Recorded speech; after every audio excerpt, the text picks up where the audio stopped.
ভূতের গল্প।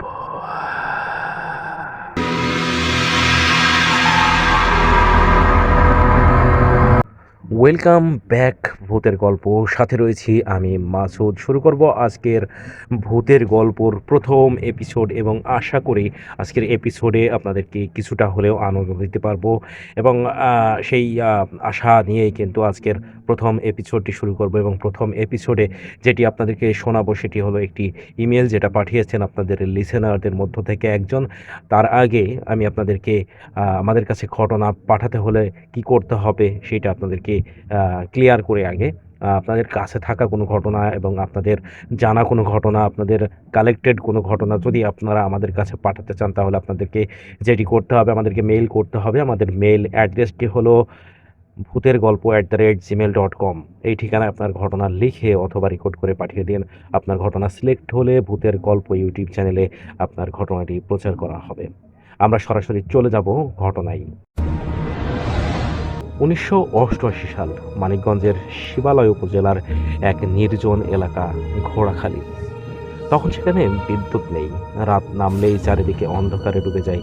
চারপাশে ধান ক্ষেত, মাঝে সরু কাঁচা রাস্তা, পাশে এক পুরনো শ্মশানঘাট আর বিশাল কদম গাছ। গ্রামের মানুষ বলতো ওই রাস্তা দিয়ে রাতে হাঁটা ঠিক না, বিশেষ করে অমাবস্যার রাতে। কিন্তু সেই বছর এক বর্ষার রাতে বাজার থেকে দেরি করে ফিরছিল তিনজন, হালিম, কাদের ও নুরুল।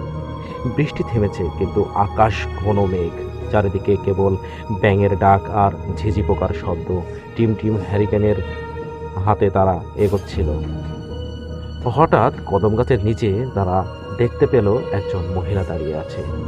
মাথা সাদা শাড়ি, চুল মুখ ঢেকে রেখেছে। কাদের ফিসফিস করে বলল, এই সময় এখানে কে দাঁড়িয়ে?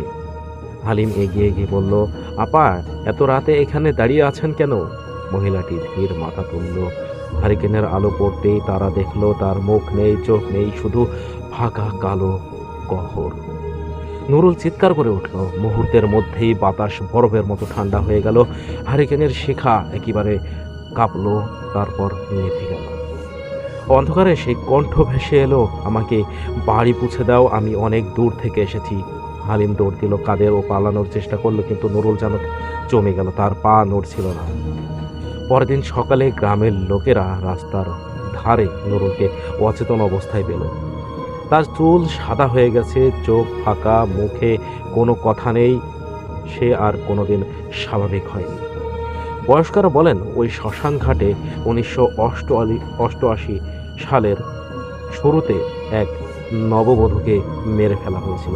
তার লাশ ফেলে রাখা হয়েছিল কদম গাছের নিচে। বিচার হয়নি।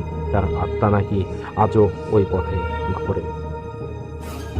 তারপর থেকেই ঘোড়াখালীর এই রাস্তা দিয়ে কেউ রাতে যায় না, আর কেউ গেলে ফিরে এসে শুধু একটাই কথা বলে, ও এখনো পথ খুঁজছে।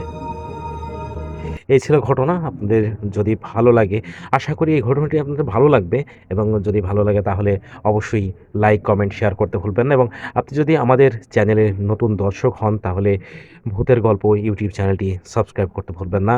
সবাই ভালো থাকবেন, সুস্থ থাকবেন। পরবর্তী গল্প শোনার আমন্ত্রণ জানিয়ে এখানেই শেষ করছি আজকের ভূতের গল্পর প্রথম এপিসোড।